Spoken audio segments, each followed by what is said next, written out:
kaca kita mengenal dia sebagai aktris berbakat yang sukses membintangi berbagai film dan serial populer. Namun di luar dunia hiburan, ia terus membuktikan dirinya adalah sosok yang tidak takut mencoba tantangan baru apapun itu.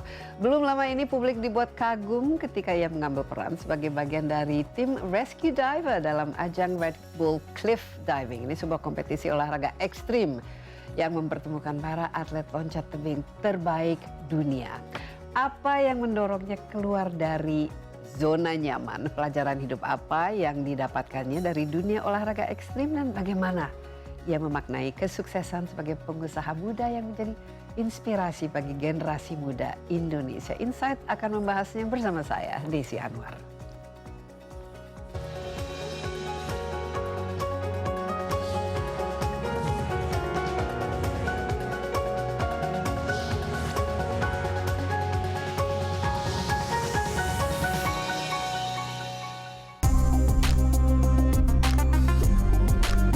Untuk pertama kalinya, ajang olahraga ekstrim Red Bull Cliff Diving World Series hadir di Bali sebagai pembuka musim 2026.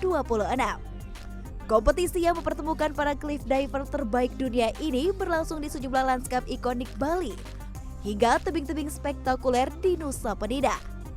Para atlet melakukan lompatan dari ketinggian hingga 27 meter dengan kecepatan masuk ke air yang dapat mencapai sekitar 85 km per jam. Menjadikan keselamatan sebagai aspek yang sangat krusial dalam setiap pertandingan. Di balik aksi para atlet, ada tim keselamatan yang bekerja tanpa sorotan, termasuk aktris muda Prilly Latukonsina yang dipercaya menjadi bagian dari tim rescue diver. Berawal dari kecintaannya pada dunia selam, Prilly menjalani berbagai pelatihan hingga akhirnya terlibat langsung dalam pengamanan kompetisi. Ia juga menghadapi ombak besar, arus laut yang kuat, suhu air yang dingin, serta tuntutan untuk tetap siaga selama berjam-jam demi memastikan keselamatan para atlet. Keberaniannya mengambil risiko, kemauan untuk terus belajar, dan kesediaan keluar dari zona nyaman menjadi benang merah antara pengalaman sebagai rescue diver dan dunia bisnis yang kini digelutinya. Di tengah budaya instan yang kerap mewarnai media sosial, Prilly menghadirkan contoh bahwa kesuksesan dibangun melalui proses disiplin dan konsistensi. Dari kedalaman laut hingga ruang rapat, ia menunjukkan bahwa generasi muda tidak perlu membatasi diri pada satu identitas saja, melainkan juga memanfaatkan setiap tantangan menjadi peluang untuk tumbuh dan memberikan dampak yang lebih besar.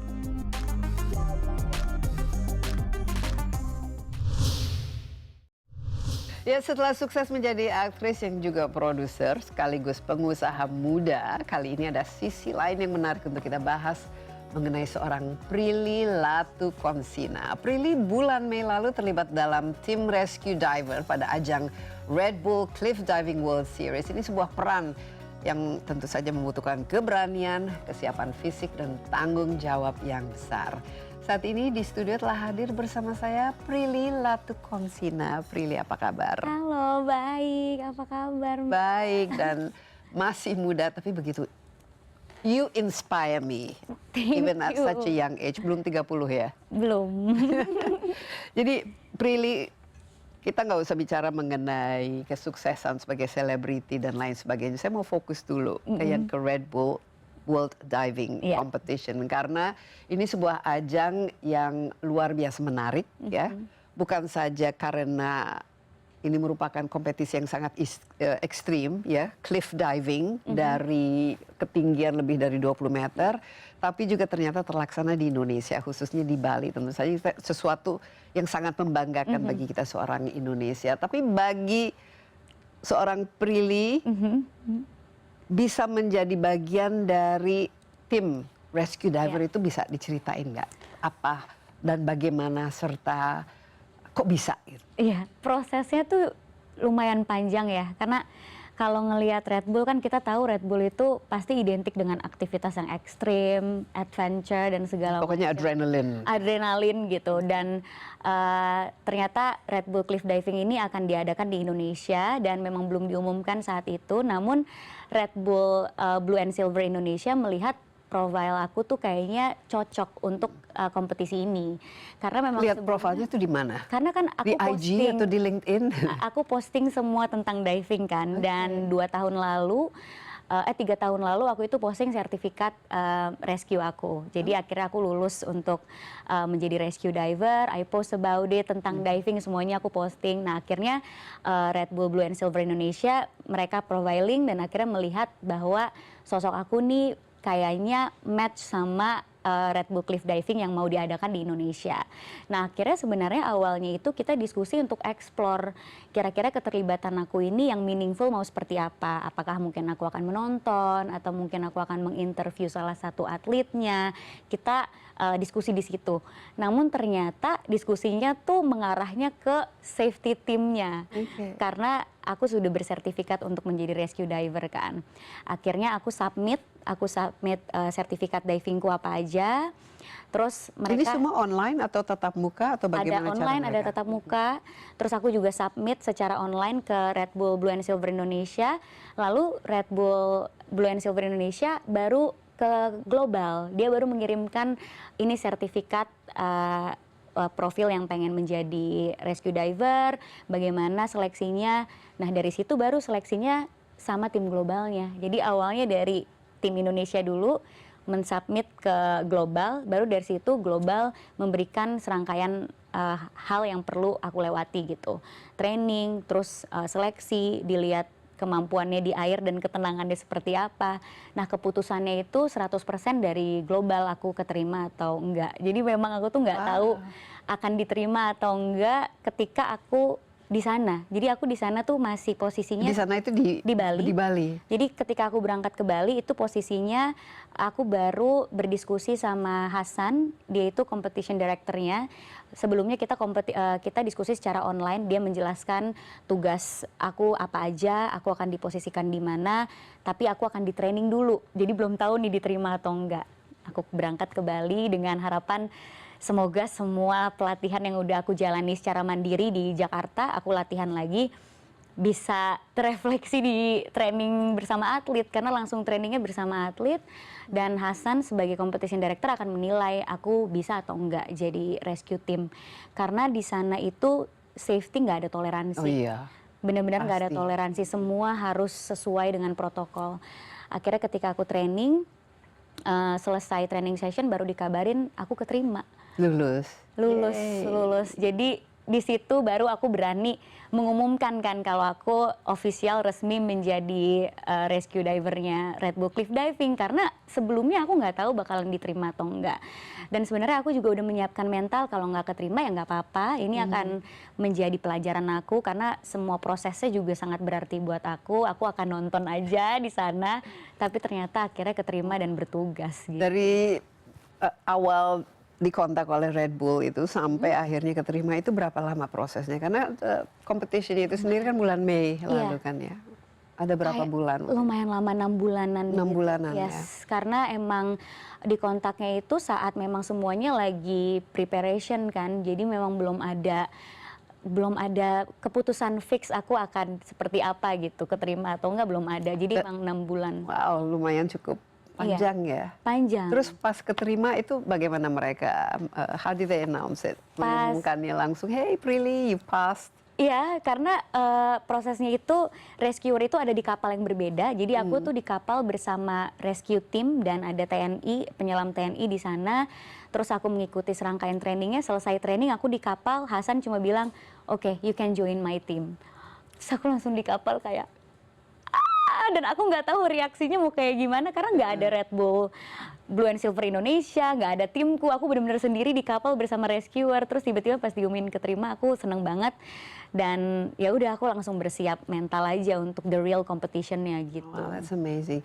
Trainingnya seperti apa dan apa yang membedakannya dengan apa yang selama ini Prilly lakukan? Apakah harus memiliki atau mempelajari skill-skill yang baru yang berkaitan dengan khusus kompetisi ini? Ini karena ajang internasional yang sangat ekstrim sehingga ya kalau ada apa-apanya juga it's going to be very very visible kan? Yang membedakannya adalah ketika melihat kompetisi ini dari perspektif safety itu persiapannya sangat-sangat detail. Jadi kita benar-benar harus fokus sama briefingnya, harus hafal sama sinyal-sinyal yang menjadi kode kita. Kalau misalnya ternyata ada bad landing, terus kita harus hafal posisi kita itu titiknya ada di mana. Jadi bukan hanya soal fisik, tapi soal mental, kedisiplinan, dan bagaimana kita itu bisa justru mengontrol diri kita gitu. Karena kan biasanya kalau soal keberanian gitu, orang biasanya kayak berani itu berarti nggak takut.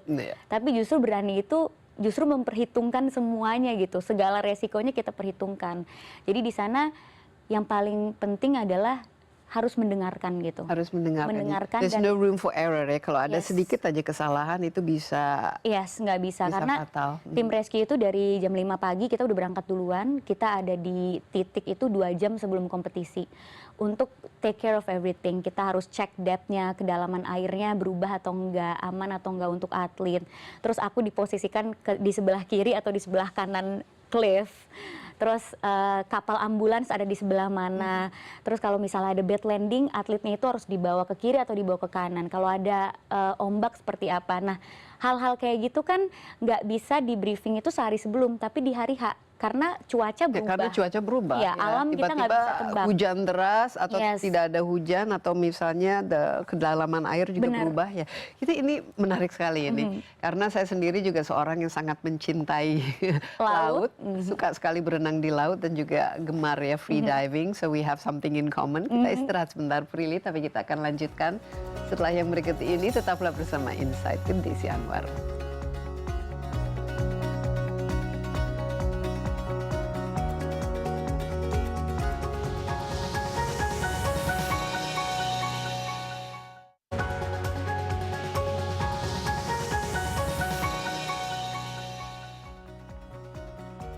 Anda masih bersama Insight with Desi Anwar. Saya ditemani Prilly Latukonsina di studio, aktris yang juga tim rescue diver di ajang Cliff Diving World Series 2026. Ini merupakan sebuah ajang sport yang sangat-sangat ekstrim tapi juga sangat luar biasa untuk ditonton. Saya tonton itu sampai wow. Emang seru banget sih. Seru-seru banget, tapi pasti lebih seru lagi kalau dari perspektif seorang rescue divernya. Nah, oke.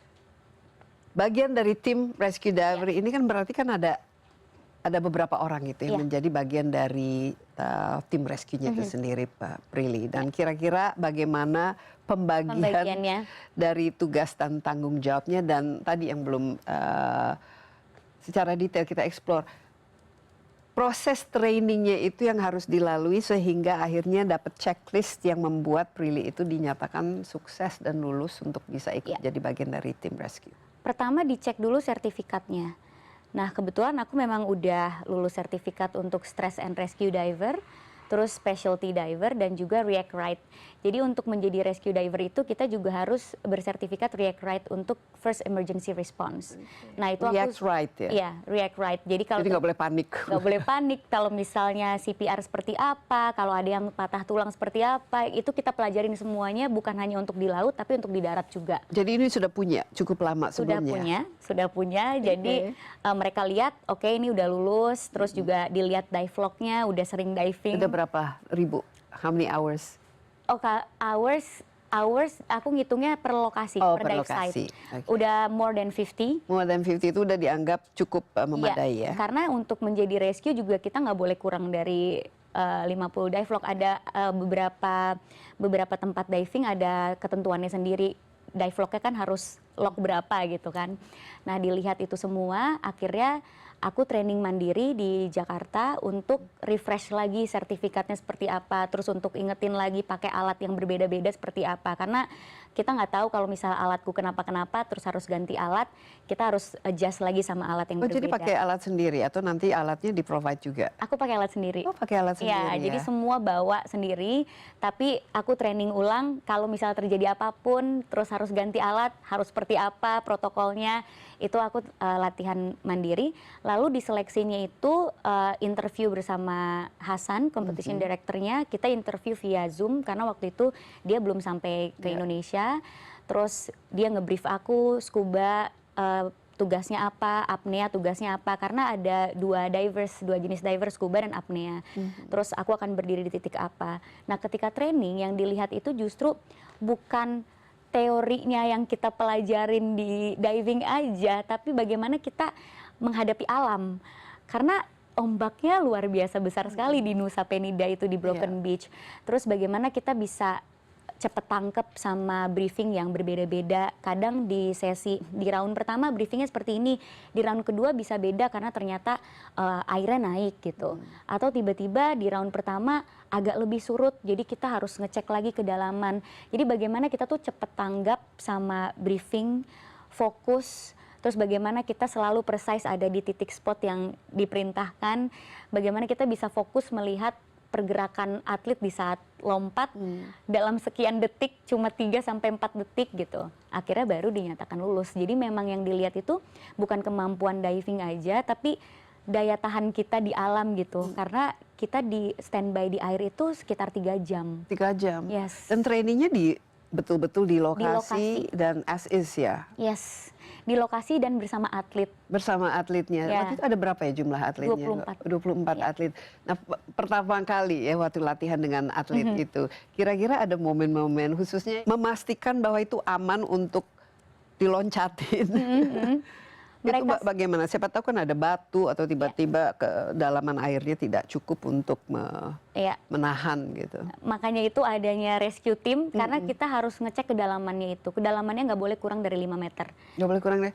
Nggak boleh kurang dari 5 meter. Tapi 5 meter nggak, kedengarannya juga nggak terlalu dalam ya? Memang itu cukup ya? Tapi cukup. Okay. Jadi kita cek nggak kurang dari 5 meter, terus juga sebelumnya tim rescue Blue Silver-nya juga udah coba sebelum atlet, jadi kayak mereka udah memastikan itu aman gitu, jadi benar-benar aman. Cuma yang paling amazed buat aku adalah aku melihat dan aku diskusi juga sama Hasan dan sama atletnya juga, sama Molly waktu itu.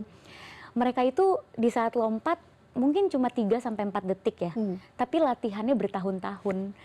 Jadi mereka latihan bertahun-tahun, sangat disiplin, latihan fisik di darat pakai trampolin, terus latihan di kolam berenang, terus latihan di cliff bertahun-tahun untuk kompetisi yang saat mereka perform hanya 4 detik. Jadi benar-benar muscle memory-nya itu sudah dibangun dari dulu. Jadi aku ngelihat perspektif aku soal keberanian dan soal olahraga ekstrim tuh berubah. Karena biasanya kalau ngelihat olahraga ekstrim kan pasti kita cenderung melihat gitu. Berani ya, nekat ya. Tapi ternyata itu nggak sekedar nekat, justru mereka itu banyak banget perhitungannya. Terus waktu itu ngobrol sama Hasan, aku bilang, kayaknya aku nggak mungkin sih mau lompat dari atas itu ke bawah. Kenapa? Ditanyakan sama dia. Aku nggak suka kalau aku nggak bisa kontrol my body, karena di saat kita lompat kan kita nggak bisa kontrol. Terus dia bilang kayak, that's when you wrong. Hah? Yes, you wrong. Why? Karena justru atlet itu dilatih untuk bisa mengontrol badannya di udara selama 3-4 detik. So they train for that. Jadi itu yang merubah perspektif aku, ternyata olahraga ekstrim itu bukannya cuma sekedar kita nekat, tapi justru kita harus benar-benar disiplin dan harus benar-benar bisa mengontrol semuanya, bisa memperhitungkan semuanya gitu secara tertib. Iya, ini mungkin juga perlu diingat ya, bukan sekedar wah lihat ada yang tinggi terus berani jago juang terus loncat. Nah ini biasanya kecelakaan terjadi ya. Yes, itu jangan nggak boleh banget. Kan banyak ya objek wisata gitu yang ada cliff-cliff kayak gitu.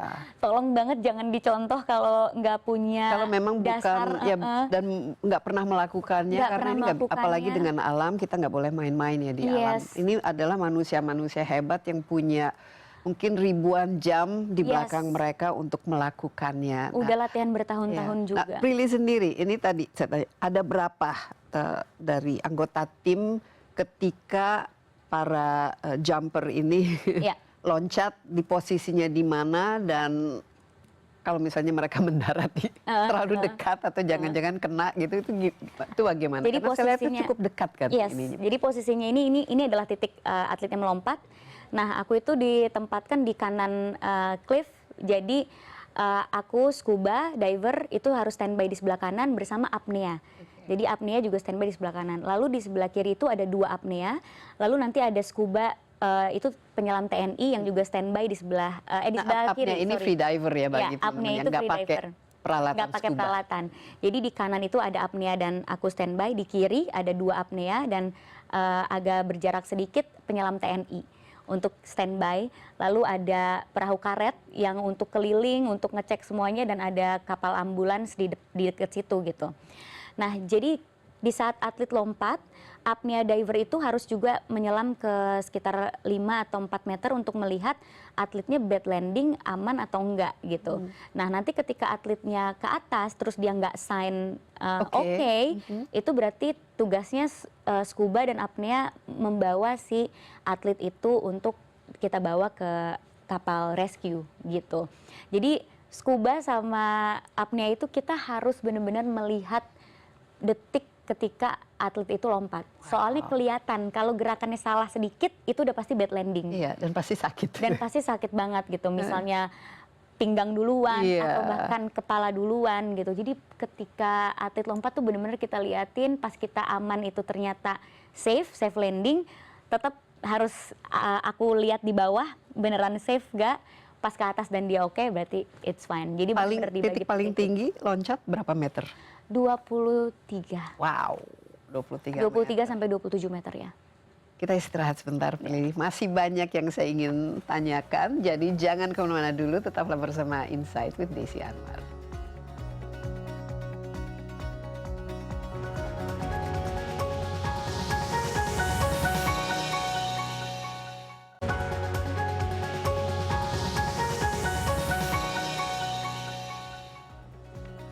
Kembali bersama Insight with Desi Anwar. Di studio saya ditemani Prilly Latukonsina, aktris yang juga tim rescue diver di ajang Cliff Diving World Series 2026. Ini olahraga ekstrim, tapi yang sangat indah untuk ditonton, bikin deg-degan. Tapi secara keseluruhan berlangsung dengan aman ya. Karena memang diselenggarakan dengan profesional. Ya, dan juga ini dibantu oleh seorang yang Prilly yang ternyata saya lihat itu sangat-sangat profesional dalam melakukan tugasnya. Terima kasih. Ini kan ada beberapa lokasi ya tadi disebut yang dari waterfall, Kroya Waterfall itu, kemudian di Clinking Beach ya. Prilly ditugaskan di mana? Di Broken Beach. Di Broken jadinya Beach. di Broken Beach. Ya. Nah itu pertama kali hari kompetisi. Apa yang dipikirkan dan ketika melihat peloncat pertama of the day itu? Oh my God, it was nggak bisa aku lupain sih ya. Karena di saat hari pertama competition itu juga aku akhirnya pertama kali beneran melakukan tugasku. Tiba-tiba di hari pertama itu 3 round.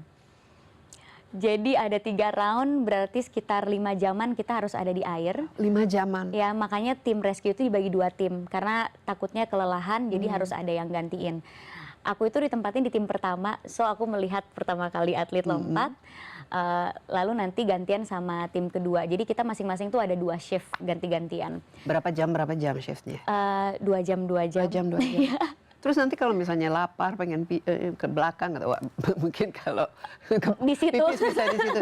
Ya, tapi betul-betul nggak ada break gitu atau nggak ada. Kita ketika ganti shift ada break. Nah kita yang harus mengukur sendiri tuh kapan harus makan, kapan harus minum. Gitu. Kita yang harus mengukur sendiri, bawa bekal sendiri gitu. Karena yang setiap orang pasti punya waktunya yang beda-beda gitu, tergantung mereka dibaginya di shift mana.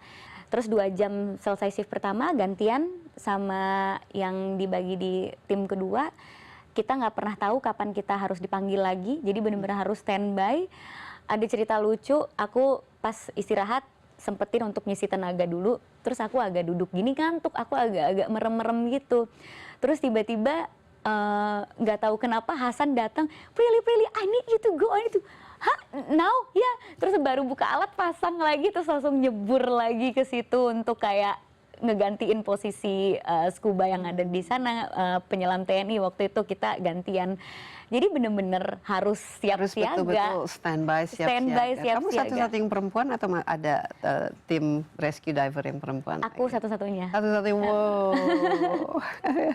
Seru sih. Luar biasa. Jadi total berapa hari kamu di sana sebagai? 3 hari. 3 hari, ya. Ada hair raising moment di dalam 3 hari itu yang membuat kamu agak sedikit this is was-was atau? Di kompetisi Day One itu ombaknya gede banget, tinggi banget. Dan karena aku ditempatkan itu di sisi sebelah kanan, jadi aku tuh kena backwash terus. Jadi setiap ada ombak backwash ke aku, jadi kita keseret ke luar titik gitu. Jadinya melelahkannya itu nggak bisa terus-terusan standby di titik yang sudah ditentukan karena ke bawah arus terus kan. Jadi harus berenang terus bawa tanknya kan. Jadi lebih berat lagi. Capek pasti. Capek banget dan nggak ada break kan di saat. Dan kamu rescue diver, nanti siapa yang rescue the rescue? Siapa yang rescue kan? aku kalau You aku have to rescue yourself. Iya.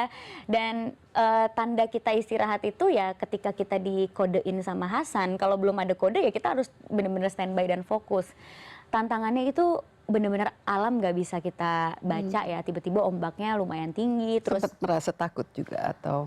lebih ke merasa oh my god ini aku harus swim back terus ke titik yang aku harus standby karena aku biasa ke bawah keluar terus. Akhirnya aku harus berenang lagi, ke bawah keluar harus berenang lagi. Yang di dalam hati aku waktu itu aku takutnya ketika atletnya mau lompat tiba-tiba ada arus. Ya. Kita rescuernya takutnya ke bawah ombak di saat atletnya harus lompat.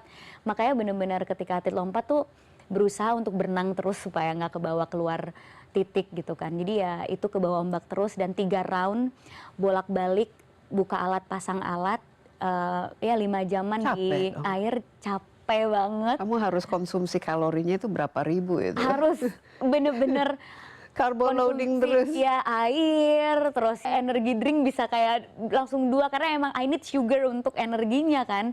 Terus apapun yang bisa dimakan, bawa bekal roti, biskuit semuanya ya kita harus makan aja untuk carbo loading dan biar kita nggak lemes gitu. Nah ini kan 3 hari ya, dan ini sebuah ajang bukan saja internasional tapi sangat-sangat disorot ya, apalagi bagi kita juga di Indonesia ini sesuatu yang membanggakan kan buat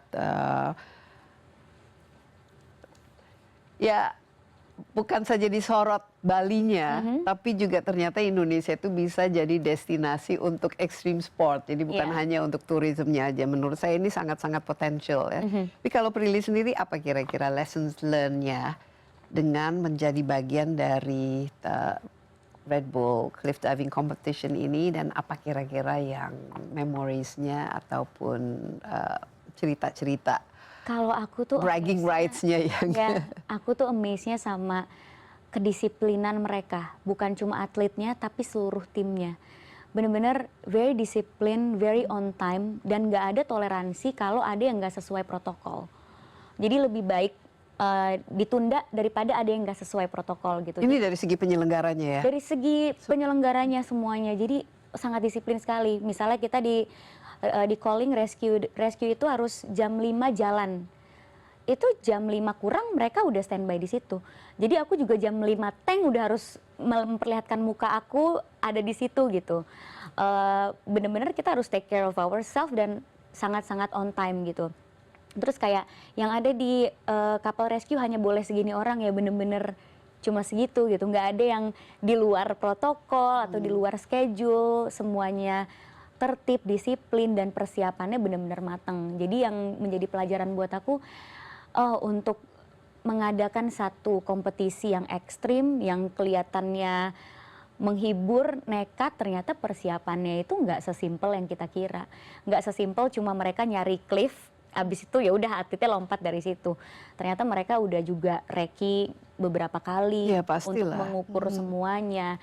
Persiapan di hari hanya juga sangat-sangat disiplin dan tertib sekali gitu. Jadi untuk menjadi berani justru harus bisa mempersiapkan semuanya dengan sangat terstruktur dan sangat disiplin gitu. Jadi beraninya bukan modal nekat aja, itu sih yang aku pelajari gitu. Kedisiplinan itu nomor 1 ya. Mental clarity bukannya cuma fisik aja, tapi ya kita benar-benar harus adaptif, harus siap secara mental juga, dan harus punya kedisiplinan yang tinggi gitu. Wow, amazing, luar biasa. Karena kalau sedikit saja salah ini kan bisa bisa celaka. Bisa celaka dan ya. Dan kalau telat mulainya juga arusnya akan berubah karena laut kita itu kan kalau siang nanti dia beda arusnya, pagi mungkin lebih tenang, siang lebih besar. Jadi kalau kita telat setengah jam aja atau telat 1 jam itu udah beda lagi nanti briefingnya. Jadi sukses faktornya itu betul-betul persiapan yang matang dan dilakukan oleh perencanaan dan orang-orang yang sangat-sangat profesional, sangat disiplin. Ini adalah kerja dan kolektif. Prilly juga disiplin kan, as a person? I'm a morning person dan aku lebih baik early daripada aku telat. Jadi pas di situ aku benar-benar harus mengatur jam tidurku, Tank harus tidur jam berapa, jangan sampai begadang atau kurang tidur karena jam 4 pagi aku harus bangun siapin alat diving dan we go gitu. Iya. Dan benar-benar harus kuat siap secara semua fisik ya. juga, bawa alat semuanya gitu. Kita istirahat sebentar ya, masih ada 2 segmen lagi. Prilly, tetaplah bersama Insight with Desi Anwar, kami akan segera kembali.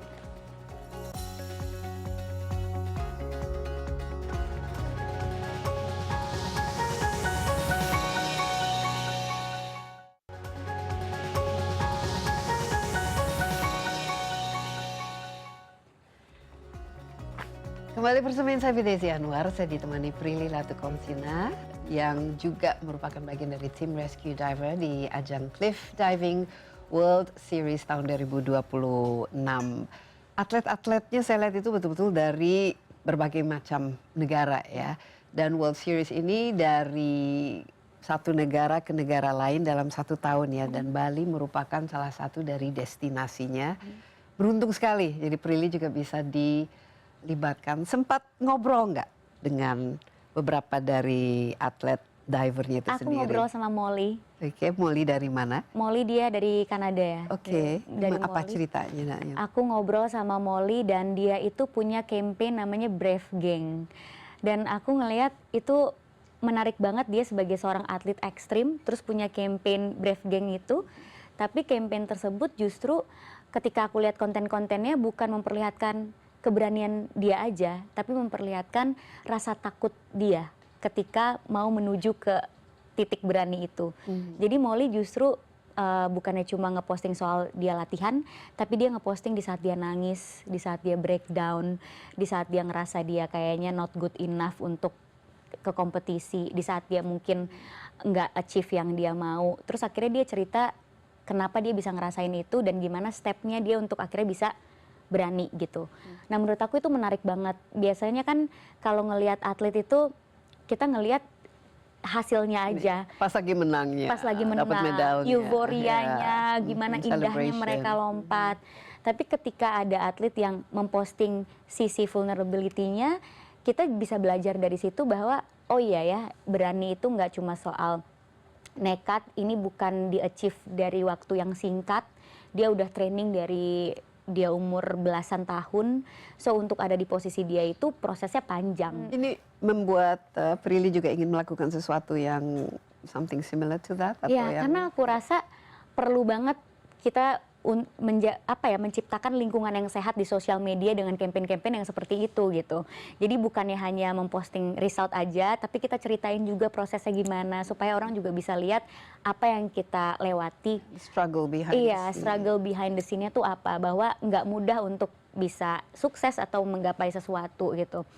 Dan aku ngelihatnya Molly itu salah satu atlet yang paling ceria di saat kompetisi. Aku sampai, karena kan dari jauh ya, kadang nggak terlalu engeh, itu tadi siapa yang lompat. Tapi kalau pas Molly aku langsung kayak engeh karena dia akan selalu ngasih sign love ke semua orang dan dia akan teriak paling kenceng. Dan di saat dia bukan menempati posisi pertama pun dia merayakannya seperti dia di posisi pertama. So dia selalu merayakan every single process gitu. Di saat dia lompat dia kayak yay thank you dan segala macam. Terus temennya lompat dia ikut nyorakin dan ikut kayak you did a good job, that was very amazing. Dan bahkan aku sempat ada momen di mana dia lompat terus tos-tos sama rescue diver. Karena aku agak ke bawah arus, aku jadinya agak jauh dari dia, tapi dia cuma ngasih sign, hey babe, I love you, thank you, gitu. Jadi itu sangat, itu posisinya aku lagi capek banget. Jadi pas dia gituin aku kayak, oh gitu langsung kayak berasa, oke, aku semangat banget. Terus pas selesai kompetisi, tiba-tiba dia bilang sama aku, thank you so much for your pink scuba gear. Terus aku kayak, why? Karena katanya atlet itu agak susah untuk melihat rescue diver ada di mana. Dan karena scuba gear aku warna pink, jadi kelihatan. Mereka jadi ngerasa feel safe karena kayak oh ya itu rescuernya ada di situ gitu. Dan aku seneng banget ngelihat scuba gear kamu warna pink, ngebuat kita jadi kayak yeah you go girl. Terus aku ngerasa kayak itu adalah praktek dari women support women gitu. Gimana kita saling merayakan achievement satu sama lain. Jadi Tapi dari feedback dari Hasan atau dari atlet-atlet yang lain atau dari anggota tim rescue diver maupun organizer lain itu seperti apa? Ada debriefing setelah itu, ada masukan dan lain sebagainya? aku sih bersyukur sekali Hasan sangat puas sama kerjaku, jadi cukup mengharukan Yeay. gitu di saat aku juga nanya feedbacknya untuk aku evaluasi, tapi dia happy sama cara kerja aku karena bener-bener sangat precise sama apa yang dia brief sebelumnya. Terus malah dia ngajak lagi kayak mereka kan akan ada di beberapa negara, akan ada di Florida, terus dia ngajak aku kalau kita ke Italy and you have time, please come to Italy, nggak harus jadi rescue diver, mungkin jadi penonton dan support atlet-atletnya aja boleh banget. Jadinya punya koneksi, mau banget. Aku dengan senang hati nonton aja, nge-support atlet-atletnya di sana gitu. Oh wow. Jadi senang banget sih bisa kenal sama banyak orang juga. Ini merupakan apa, would you say turning point in your life? Ini kan saya lihat kan Prilly masih muda, tapi CV-nya itu penuh dengan prestasi dan juga banyak sekali aktivitas ya.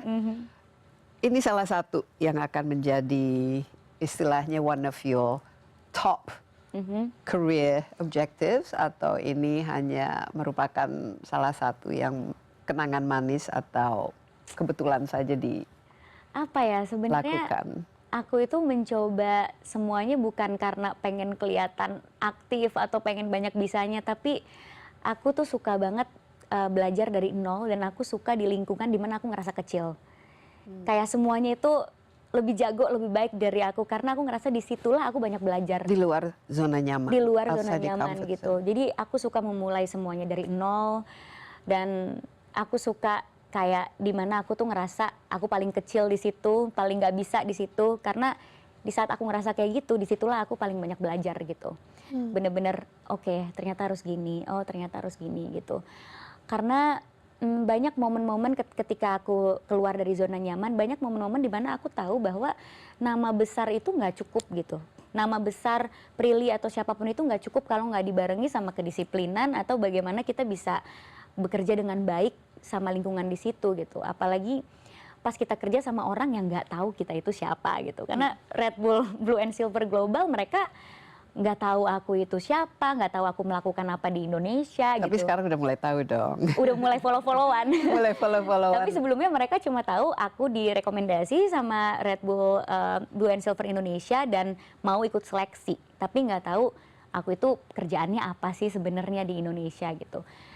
Nah disitulah dimana kita tahu bahwa nama besar itu nggak cukup gitu. Kalau nggak dibarengi dengan skill-skill yang harus terus dilatih, dan menurut aku belajar itu nggak harus ada batasannya gitu. Tapi kenapa memilih lautan sebagai di luar dari zona nyaman ini? Karena ini sesuatu yang sebenarnya sebagai olahraga itu sangat-sangat ekstrim ya, dan membutuhkan istilahnya bukan keberanian saja, tapi mindset maupun kan nggak bisa panik, yang jelas nggak boleh takut air, harus bisa berenang, harus bisa siap untuk dengan segala macam kemungkinan yang bisa terjadi di alam terbuka.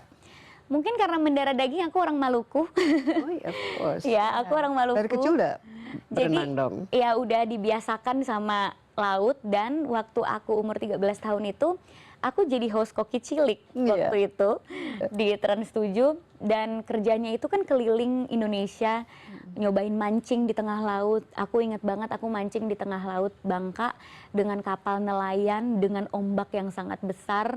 Itu aku masih SMP. Terus sebelumnya aku pernah bolang juga, bocah petualang, naik gunung Rinjani, walaupun nggak sampai puncak tapi ngerasain naik gunung gimana. Jadi memang dari kecil udah dibiasakan sama alam. Jadi ketika pengen keluar dari zona nyaman, pengen mencoba hal yang baru, pasti dikoneksikan sama apa yang kita suka kan. Karena sebelumnya tuh diving itu untuk aku terapi sebenarnya. Terapi. Itu meditasi aku aja, karena kan hidup ramai sekali ya kalau Supaya bekerja nggak stres. iya supaya nggak stres. Hidup kan ramai banget di dunia entertainment. Jadi kayaknya aku butuh healing ke laut yang ya udah diving.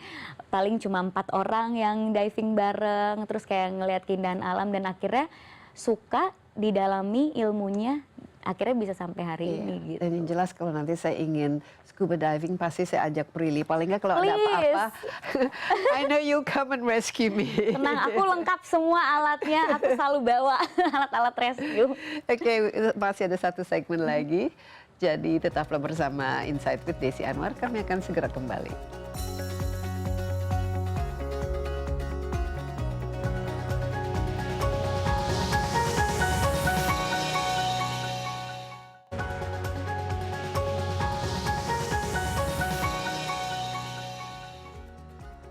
Kembali bersama Insight with Desi Anwar. Di studio saya masih ditemani Prilly Latukonsina, aktris tapi juga tim rescue diver di ajang Cliff Diving World Series 2026 dan menurut saya seorang yang sangat-sangat inspiratif khususnya bagi anak-anak muda di zaman era media sosial ini. Kan semuanya itu serba instan, semuanya itu sebenarnya serba hanya di permukaan saja.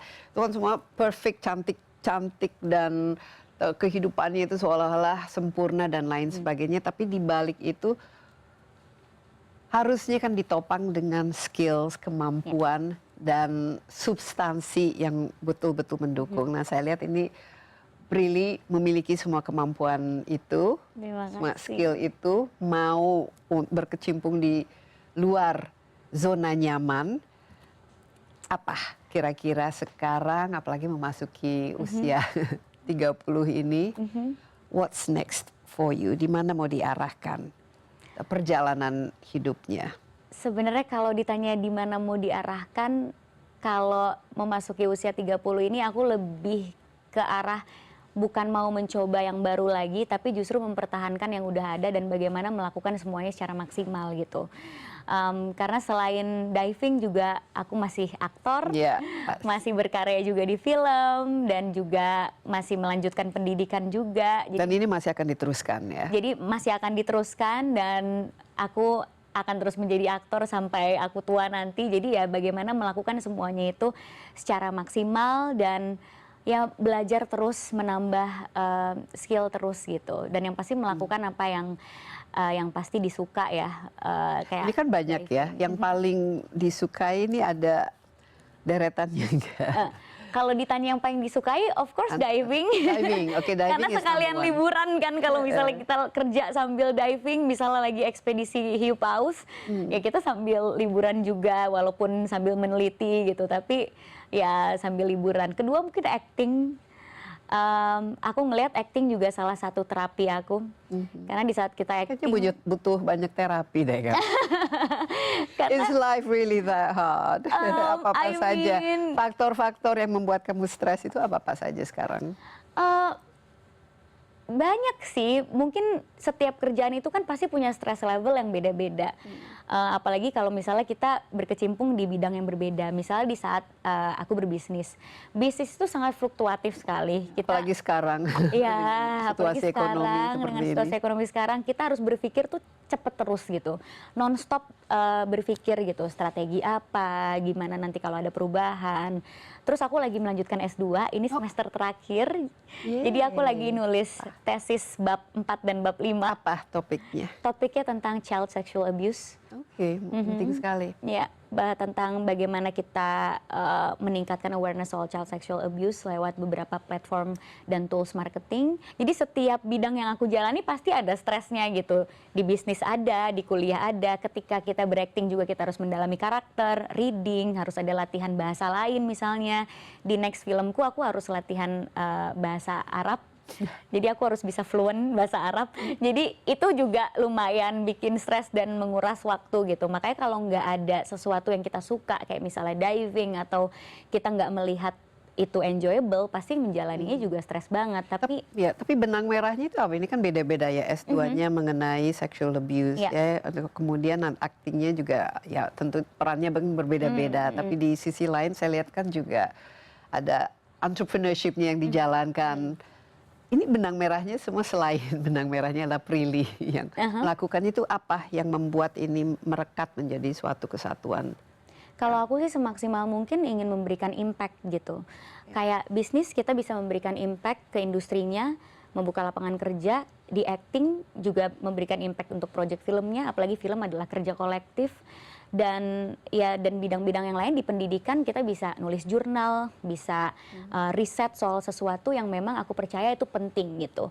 Karena semaksimal mungkin aku ingin memanfaatkan digital asset dan energiku yang memang untuk isu-isu yang penting dan deket di hati aku gitu. Makanya tiba-tiba tesis aku child sexual abuse karena aku ngelihat kasus-kasus soal child sexual abuse sangat tinggi sekali sekarang. Tapi nanti setelah itu kira-kira mau akan digunakan untuk apa ilmunya ini? Ini menjadi bagian dari aktivisme Prilly ke depan? Ke depannya akan menjalankan beberapa campaign soal itu juga, dan aku mengajar. Oke. Gitu. Mengajar juga ya? Iya, aku mengajar juga. Jadi kan mungkin 24 jam nggak cukup. jadi ya ilmu yang aku punya sebenarnya di bisnis, di acting, dan di ilmu yang lain juga di riset-riset yang aku sudah lakukan bisa aku gunakan kembali untuk aku ngajar gitu. Kayak di bisnis aku waktu itu ngajar di Udayana untuk Fakultas Ekonomi, untuk entrepreneurship. Terus juga di film, ngajar marketing di film juga di LSPR gitu. Lalu soal riset-riset ini juga untuk jurusan public relation sangat-sangat penting gitu. Karena aku juga ngajar public relation. Jadi ilmu ini digunakan untuk mengajar ya? Untuk mengajar, untuk give back, untuk berbagi. Karena aku rasa untuk mencapai sesuatu yang maksimal nggak bisa kerja sendiri. Semua tuh harus kolektif gitu. Ingin raise awareness soal hal tertentu ya kita harus mengajak banyak orang untuk juga raise awareness soal itu. Nah, kira-kira anak-anak muda khususnya you're a young millennial, tapi khususnya the Gen Z dan lain sebagainya, apa yang perlu mereka pahami mengenai ya tantangan hidup sekarang atau definisi mengenai sukses dan lain sebagainya, itu yang kira-kira bisa Prilly ajarkan lah ini sebagai seorang kakak yang sudah melakukan semuanya. Ya mungkin di sosial media itu kita bisa melihat kesuksesan itu seperti mudah untuk digapai. Karena memang jalannya sosial media itu memang dituntut kita untuk memposting sesuatu yang terlihat baik, sukses gitu. Tapi harus kita pahami bahwa itu hanya bagian dari kehidupan yang utuh gitu. Seringkali kita membandingkan bagian kecil itu ke keseluruhan hidup kita gitu. Jadinya kan nggak relevan gitu. Kita melihat bagian kesuksesan orang dengan proses kita yang mungkin belum mencapai itu. Terus akhirnya kita down, akhirnya kita ngerasa kayaknya kita nggak di sini nih, ganti jurusan atau kita jadinya nggak konsisten sama apa yang kita lakukan gitu. Jadi perlu dipahami apa yang ada di sosial media itu hanya bagian kecil dari kehidupan seseorang gitu. Di balik itu ada banyak sekali yang terjadi, kegagalan dan semuanya gitu. Aku ngerasa karena banyak orang yang memposting soal kesuksesan dan segala macam, karena aku juga punya adik ya. Kalau misalnya gagal jadi langsung down. drop, langsung down. Karena pas buka sosmed, kok semua orang sukses ya, semua orang kayaknya mudah banget ya. Jadinya takut mengambil resiko dan takut gagal. Padahal menurut aku resiko itu nggak harus penuhnya dihindari, tapi harus dipahami gitu. Bagaimana kita menyiapkan diri untuk menghadapi resiko. Karena dalam menjalani hidup tidak mungkin tidak ada resiko. Kalau Prilly sendiri pengguna sosmed ya, ini sangat terpengaruh nggak dengan sosmed, apalagi kan followernya kan Prilly kan cukup banyak ya. Ini membuat emosi turun naik juga nggak? Atau sebagai dengan begitu banyak kesibukannya masih ada waktu nggak sebenarnya untuk main dengan doom scrolling di Nggak terlalu sih, nggak terlalu ada karena waktu. ini saya lihat juga bisa menjadi salah satu sumber yang itu kenapa terjadi mental health, sehingga anak-anak muda sekarang itu sedikit-sedikit perlu healing karena beban ya, beban harus membandingkan diri dengan orang lain yang kelihatannya di sosmednya lebih sukses, tapi padahal belum tentu seperti itu ceritanya. Waktu aku masih lebih muda kayak early 20s itu sangat terpengaruh sih sama apa yang orang lain bilang tentang aku. Karena kan kita masih muda, terus tiba-tiba semua orang berbicara apapun tentang diri kita, mengomentari hal-hal sepele seperti baju, cara kita berbicara, cara kita pakai make up. Dan di saat itu aku masih muda, masih bingung prinsipku tuh apa, value dalam diriku tuh apa. Jadi di saat orang lain melabeli diriku A, aku percaya bahwa aku adalah A gitu. Karena aku nggak ajak sama diriku sendiri gitu. Nah tapi ketika aku lebih dewasa, aku lebih tahu diriku itu seperti apa yang ingin aku ambil dari sosial media, apa yang ingin aku capai dari semua pekerjaan yang aku jalani. Ketika orang ngomong A dan itu nggak benar, ya aku bisa lebih firm sama diriku sendiri bahwa apa yang orang lain bilang itu tidak mendefinisikan diriku, karena yang bisa mendefinisikan diriku adalah aku dan orang-orang yang berkoneksi denganku gitu, orang yang kerja sama aku, klien, mereka bisa lah mendefinisikan Prilly itu gimana kalau kerja, karena mereka bekerja bersama aku. Tapi kalau netizen yang ngelihat hanya dari jauh, ya mereka mau ngomong apapun kalau itu bukan diri aku, harusnya tidak boleh kita Ya harusnya terpengaruh. demikian ya, tapi kadang-kadang justru itu lebih berpengaruh ya kepada hidupan kita daripada teman-teman Iya. dekat ya. Nggak bisa dipungkiri pasti ada momen-momen di mana kita mungkin lagi nggak baik gitu keadaannya, terus pas baca jadi lebih terbawa perasaan. Cuma ya balik lagi, support system itu penting. Jadi di saat aku mengalami hal itu, ada sesuatu yang terjadi di sosial media, pasti aku langsung berdiskusi atau ngobrol sama support Sekarang system. tadi bicara mengenai impact ya, Prilly ingin membuat impact dalam apa yang dilakukannya. Taruhlah 5 atau 10 tahun dari sekarang, kira-kira impact terbesar apa yang ingin Prilly capai atau terapkan dari begitu banyak skills maupun kemampuan yang dimiliki? Aku mau fans-fans atau followers yang nge-follow aku itu bisa lebih baik lagi kehidupannya karena melihat konten-konten yang aku punya gitu. Aku bisa membuka pikiran mereka gitu dengan lebih baik lagi. Karena kemarin baru aja salah satu fansku, dia ngikutin aku dari aku zaman sinetron. Abis itu dia laporan sama aku, dia berhasil membangun sekolah di desanya karena dia ngeliat konten-konten aku. Jadi dia ngerasa konten aku itu membuat dia semangat. Akhirnya dia jadi kepala sekolah di situ, jadi guru di situ, dan bisa memperbaiki pendidikan di lingkungan dia gitu. Nah menurut aku itu sangat-sangat berarti daripada hanya sekedar pujian di sosmed atau hanya sekedar angka followers. Tapi ketika aku bisa memberikan impact yang sangat personal di setiap orang yang memfollow aku gitu, apapun itu impactnya, selagi itu positif, itu berarti banget buat aku. Jadi di saat aku dikasih fotonya, ini sekolah yang aku bangun, ini anak-anaknya, ini anak-anak bimbinganku, ini TK pertama di desaku, itu luar biasa banget buat aku pengaruhnya gitu. Aku ngerasa nggak sia-sia aku bikin konten ini, nggak sia-sia aku membagikan cerita ini, karena ternyata mungkin buat aku itu konten yang biasa, tapi ternyata buat orang itu bisa sangat berpengaruh. Wow, luar biasa. Saya juga mendengarnya saja sangat terharu ya. You're amazing. Thank you banget.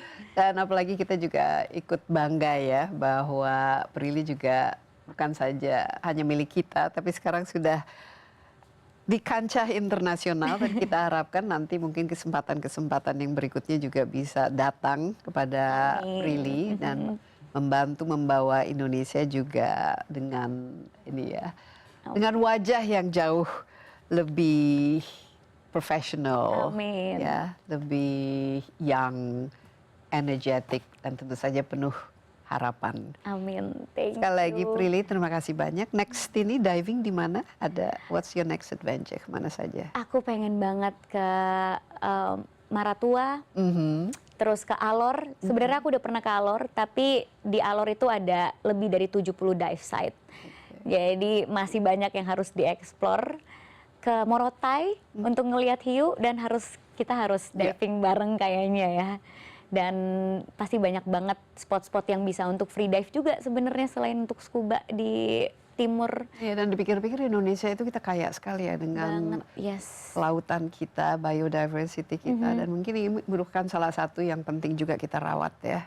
Sangat penting sekali. Bagaimana kita bisa bertanggung jawab sama cara kita menikmati alamnya. Jadi jangan lupa kalau diving juga lihat-lihat, jangan sampai nginjek-nginjek karang, jangan sampai merusak karang gitu. Apalagi jangan buang sampah. Ya. Oh ya, itu yang paling penting sekali, jangan sampai buang sampah ke laut. Prilly, who is also very pretty. Thank you. Terima kasih banyak ya atas kehadirannya, dan sekali lagi sukses. Semoga segala mimpinya terrealisir, terwujudkan, dan demikian juga Insight with Desi Anwar. Terima kasih juga atas perhatian Anda, dan jangan lupa Anda dapat menyaksikan tayangan ini di cnnindonesia.com dan di YouTube CNN Indonesia Insight. with Desi Anwar. Sampai jumpa, stay safe, bye-bye.